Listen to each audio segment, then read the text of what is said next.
Chapter 6. Tissues. Introduction. In multicellular organisms, there are many functions to be carried out.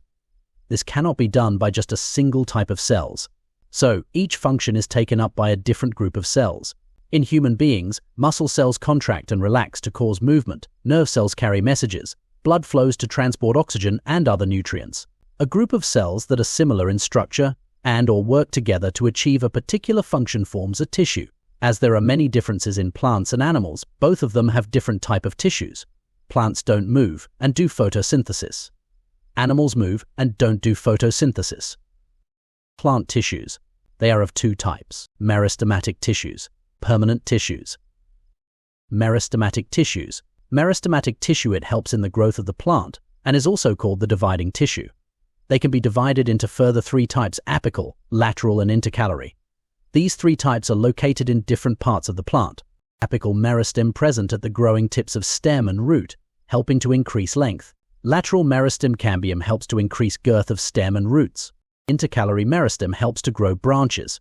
Permanent tissues. Permanent tissue, they are formed when the new cells formed by meristematic tissues take up a function and don't divide more. This process is called differentiation. They are of two types: simple and complex. Simple permanent tissue. Parenchyma, it consists of unspecialized cells with thin cell walls. They are living cells and are loosely arranged, so they have large intercellular spaces. It helps to store food. Chlorenchyma, a modified parenchyma, which has chlorophyll and can perform photosynthesis. Aurenchyma, a modified parenchyma in aquatic plants, which has air cavities to help plant float. Collenchyma, it helps the plants be flexible and provides mechanical support. It has living cells which are elongated and thickened at the corners. They have very less intercellular space. Sclerenchyma, it makes the plant hard and stiff.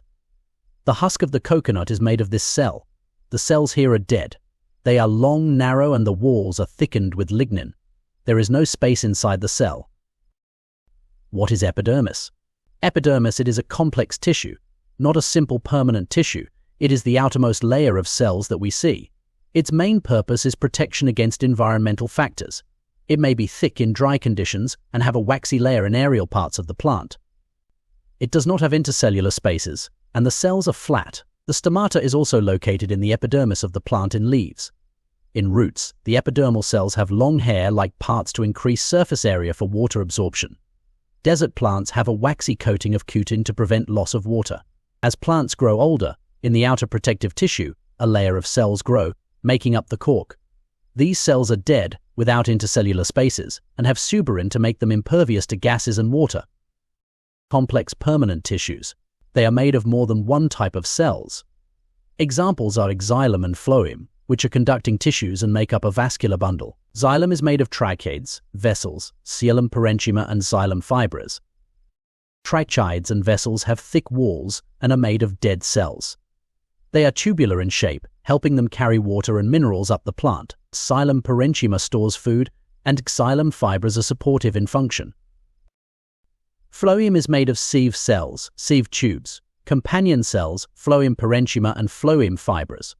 It helps in transport of food from leaves to other parts. Sieve tubes have perforated walls. Only the phloem fibers are dead.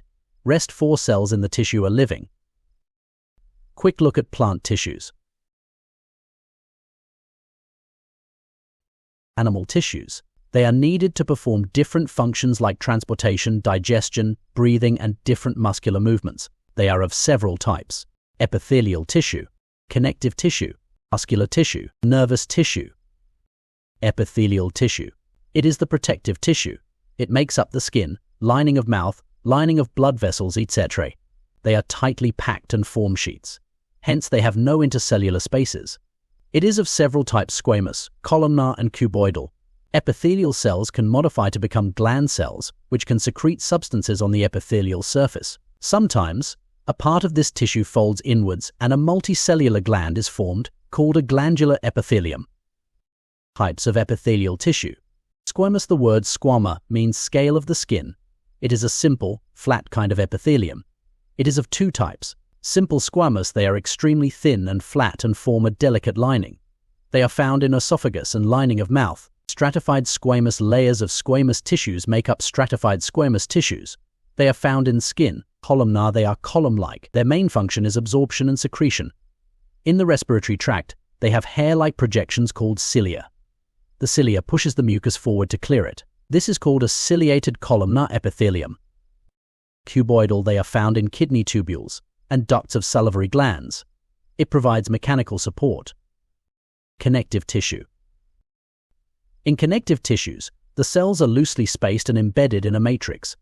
The matrix can be jelly-like, fluid, dense, or rigid. Blood is a connective tissue. It has a fluid matrix called plasma, in which RBCs, WBCs, and platelets are suspended. Plasma also has proteins, salts, and hormones. Blood transports gases, digested food, hormones, and waste materials in the body. Bone is also a connective tissue. It is non-flexible. Bone cells are embedded in a hard matrix made of calcium and phosphorus compounds.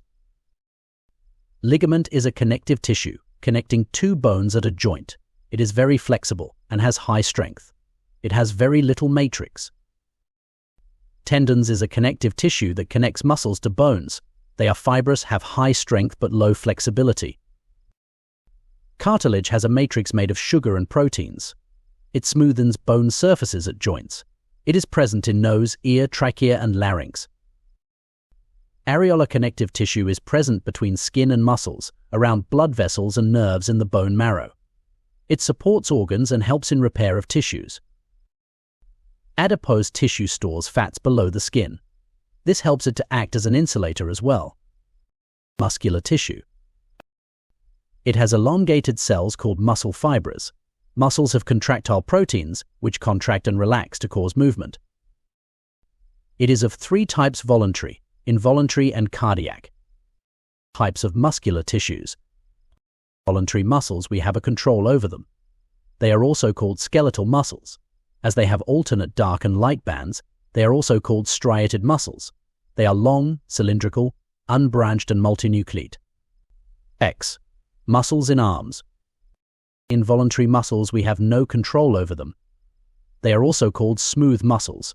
They are long, spindle-shaped, and unenucleate. As they have no alternate bands, they are also called unstriated muscles. X. Alimentary canal. Cardiac muscles, they are involuntary in nature. They are cylindrical, branched, and unenucleate. Nervous tissue. The brain, spinal cord, and nerves are all composed of the nervous tissue. The cells of this tissue are called neurons. Neuron has a cell body made of nucleus and cytoplasm, from which hair-like parts called dendrites arise. Each neuron has a single long part called axon. Many nerve fibers joined by connective tissue makes up a nerve. Signal passing along a nerve fiber is called nerve impulse. This helps to control our muscles. This also helps us to respond to stimuli.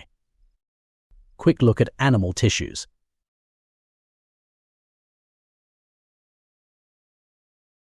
Thanks for watching.